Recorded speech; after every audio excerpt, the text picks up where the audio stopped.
galera que assiste esse canal, sejam todos muito bem-vindos, bem-vindas e bem-vindes. Se você ainda não me conhece, eu sou Bruna Andrade, sou advogada e neste canal eu falo sobre cidadania e direitos LGBT+.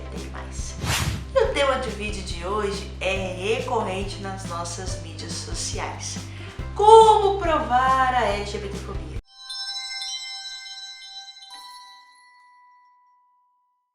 Bruna, mas como prova a LGBTfobia? Bruna, mas como prova a LGBTfobia? Bruna, mas como prova a LGBTfobia? Bruna, mas como prova a LGBTfobia? Bruna, mas como prova a LGBTfobia? Eu ouço isso reiteradamente. E provar a LGBTfobia realmente é difícil, não estou dizendo que é fácil.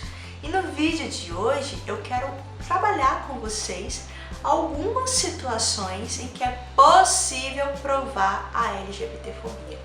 Mas antes de prosseguir, aquele pedido clássico, se inscreve no canal, ativa as notificações e comente enquanto você vai ouvindo se você tem alguma dúvida, porque isso direciona, como a gente vai produzir o conteúdo aqui para atender as expectativas e as demandas e as dúvidas de vocês, tá bom?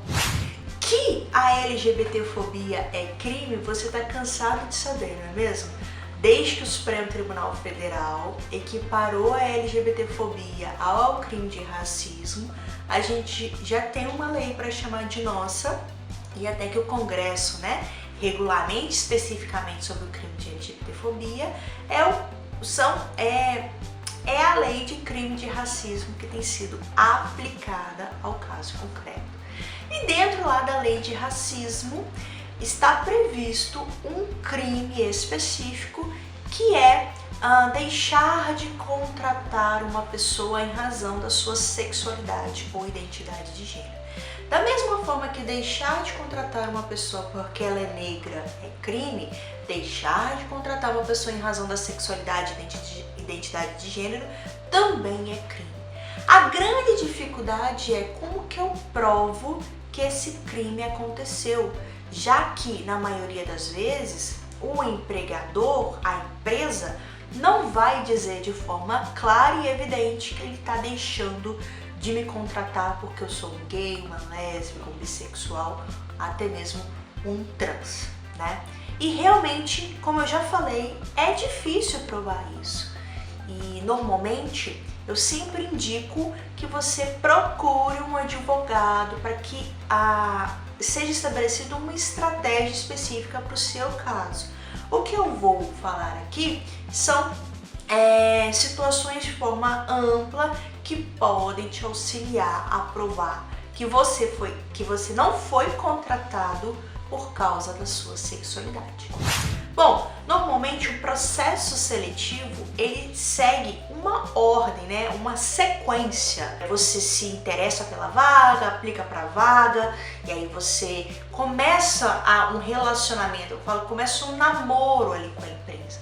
E aí você vai passar por alguns procedimentos, Às vezes é uma prova, às vezes é uma entrevista, mas é muito raro que esse processo ele aconteça de forma simples assim, Eu me interessei pela vaga e eu sou contratada de forma imediata, Como existe esse processo, esse encaminhamento de atos, é justamente nesse encaminhamento de atos que a gente consegue provar que existe um comportamento contraditório da empresa, ou seja, a empresa está direcionada para te contratar porque você preencheu os requisitos, mas que por algum motivo no meio do caminho, que a gente sabe que esse motivo é justamente a sexualidade ou a identidade de gênero, ela muda de ideia misteriosamente e para de te contratar.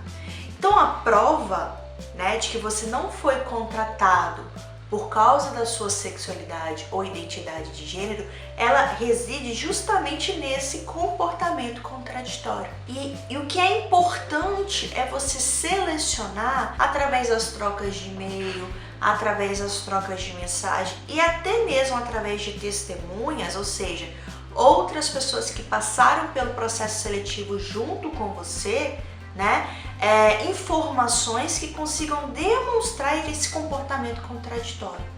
Vai me dizer que não é comum, que já não aconteceu com você, né? Pessoa trans, por exemplo, está dentro do processo seletivo, passar por todas as etapas e quando você vai entregar a documentação para ser contratado ou contratada, né?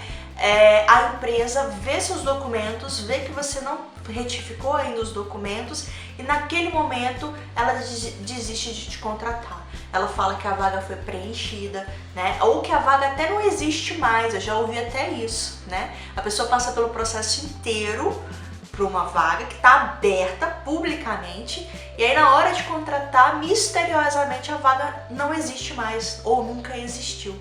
Isso é falsa! Vovó. Falsa! Então é justamente esse momento de contradição. Você está no caminho pela contratação e por algum motivo, e esse motivo é justamente a questão da sexualidade ou da identidade de gênero, o empregador muda de ideia.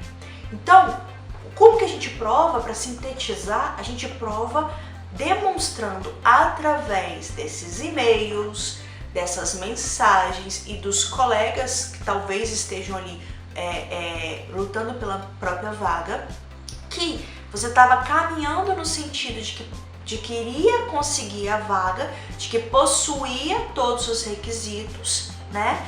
Mas que após o empregador identificar a sua sexualidade ou identidade de gênero, essa contratação deixa de ser possível, tá?